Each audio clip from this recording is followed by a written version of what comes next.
right now we have the entrenched energy monopolies and cartels. You know, we have OPEC and we have the 7 sister oil companies that control all the oil and energy.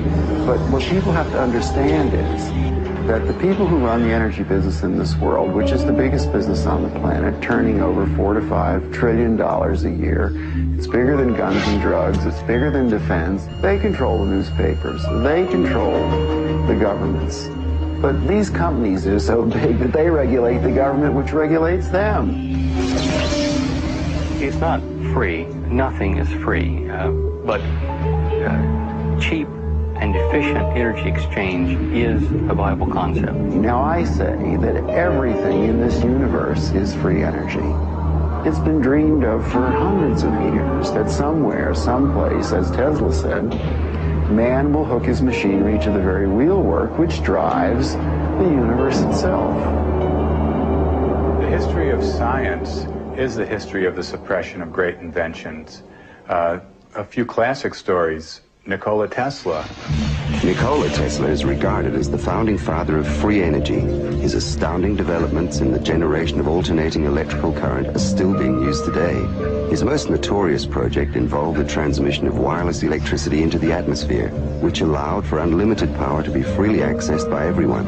When his financial backer, J.P. Morgan, realized that this power system could not be metered, all funding was immediately withdrawn. Tesla's electrical broadcast towers were dismantled, and through Morgan's many close connections with the media and government, Tesla's career was destroyed. In 1977, Bruce De Palma unveiled the first prototype of the N machine, an electrical generator which uses rotating magnets to generate up to 5 times more power than it takes to drive it. I know about the fact that the Japanese government and the Indian government have ongoing projects to produce N machines for domestic power. My partner is Paramahamsa Tiwari, who is the director of the Nuclear Power Corporation of India, which operates all the nuclear plants in India. In late 70s, I learned from Bruce De Palma that he had carried out certain crucial experiments by rotating electromagnets. Tiwari tested a prototype based on De Palma's N machine under laboratory conditions. The results were deemed too impressive, causing disbelief and suspicion among conservative government officials and the power consortiums that backed the project. Tiwari was forced to abandon the project completely. It's a major breakthrough that will no doubt make motorists happy, and as Ralph Robinson explains, the Pentagon is also showing lots of interest in this project. U.S. inventor Stan Myers released his water-powered car engine in 1988. The Pentagon flew a lieutenant colonel in last week to look at Myers' invention. There's talk of possibly using it in the Star Wars defense program and to run Army tanks. Myers found it virtually impossible to secure financial backing after certain Pentagon officials paid him a visit. A number of similar inventions were developed and tested all around the world. My best friend was killed over this matter.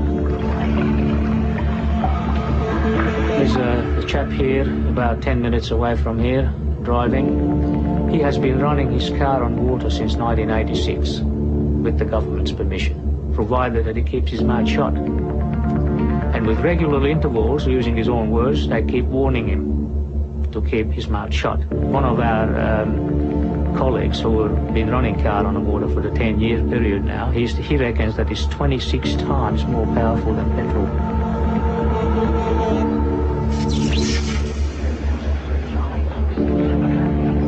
If you invent a better mousetrap, you know, the world may beat a path to your door. If you invent a free energy machine, there'll be a path beat to your door, but you don't want those people there.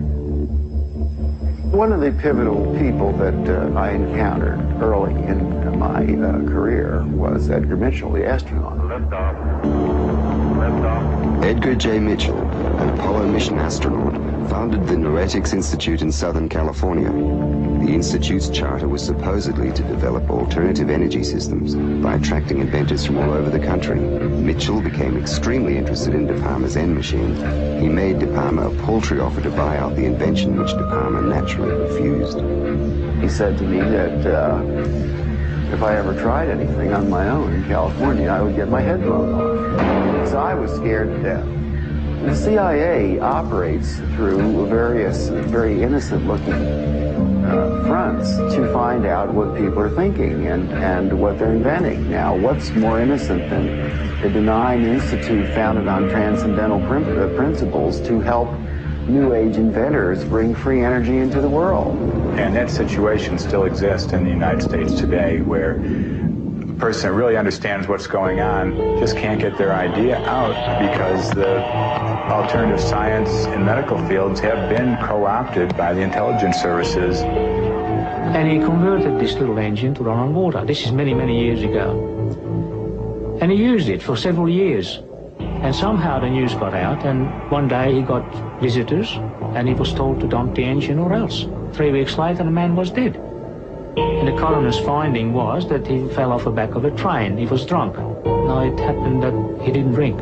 Even Dr. Townsend T. Brown, the electrogravitic research scientist, has on his 16-millimeter film of his lab tests, which we've got here, he has guys with the black suits and black hats come into the place. You can see where the legends come from. I mean, these guys come in and they look like, you know, bad Bart to black man. I mean, it's classic, and these things do happen. There is no progressive science in a world where every scientific idea is evaluated for its military potential.